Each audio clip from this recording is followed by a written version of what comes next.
हाल ही में भारत सरकार ने green hydrogen certification portal of India यानी जीएचसीआई लॉन्च किया है, जिसे केंद्रीय मंत्री प्रहलाद जोशी ने शुरू किया। ये पोर्टल देश में बनने वाले ग्रीन हाइड्रोजन की प्रामाणिकता, पारदर्शिता और रेगुलेटरी कंप्लायंस सुनिश्चित करेगा। इसका सबसे बड़ा उद्देश्य ग्रीन वॉशिंग पर रोक लगाना है, यानी कोई भी कंपनी बिना तय मानकों को पूरा किए अपने उत्पाद को ग्रीन हाइड्रोजन नहीं बता सकेगी।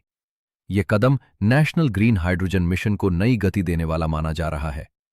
जनवरी 2023 में शुरू किए गए इस मिशन का प्रारंभिक बजट 19,744 करोड़ रुपए रखा गया था और इसका लक्ष्य भारत को ग्रीन हाइड्रोजन उत्पादन, उपयोग और निर्यात का वैश्विक केंद्र बनाना है। ग्रीन हाइड्रोजन वह हाइड्रोजन है जिसे सोलर और विंड जैसी रिन्यूएबल एनर्जी से प्राप्त बिजली की मदद से इलेक्ट्रोलाइजर द्वारा पानी को हाइड्रोजन और ऑक्सीजन में विभाजित करके तैयार किया जाता है। इस प्रक्रिया में कार्बन उत्सर्जन लगभग शून्य रहता है। वर्ष 2030 तक भारत का लक्ष्य प्रति वर्ष कम से कम 5 million metric ton green hydrogen उत्पादन क्षमता विकसित करना है, जिसके लिए 125 गीगावाट रिन्यूएबल एनर्जी क्षमता की आवश्यकता होगी। मिशन के माध्यम से 8 लाख करोड़ रुपए से अधिक निवेश आकर्षित करने, 6 लाख से अधिक रोजगार सृजित करने, हर वर्ष लगभग 5 करोड़ टन कार्बन उत्सर्जन घटाने और जीवाश्म ईंधन आयात पर 1 लाख करोड़ रुपए से अधिक की बचत का लक्ष्य रखा गया है। सरकार ने साइट प्रोग्राम के तहत 17,490 करोड़ रुपए का प्रावधान किया है, जिससे इलेक्ट्रोलाइजर मैन्युफैक्चरिंग और हाइड्रोजन प्रोडक्शन को प्रोत्साहन दिया जा रहा है।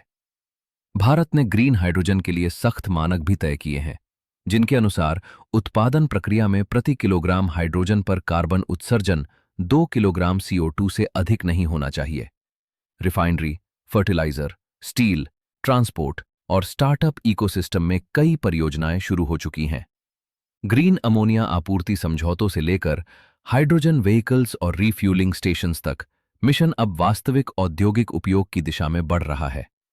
कांडला, पारादीप और तूतीकोरिन जैसे बंदरगाहों को ग्रीन हाइड्रोजन एक्सपोर्ट हब के रूप में विकसित किया जा रहा है, ताकि भारत वैश्विक बाजार में मजबूत स्थिति हासिल कर सके। एनर्जी इंडिपेंडेंस का लक्ष्य वर्ष 2047 तक आत्मनिर्भर ऊर्जा व्यवस्था और वर्ष 2070 तक नेट जीरो एमिशन की प्रतिबद्धता, इन सभी के केंद्र में ग्रीन हाइड्रोजन को रखा गया है। यही कारण है कि इसे भविष्य का ईंधन कहा जा रहा है और आने वाले वर्षों में यह भारत की ऊर्जा, उद्योग और निर्यात रणनीति का महत्वपूर्ण आधार बन सकता है।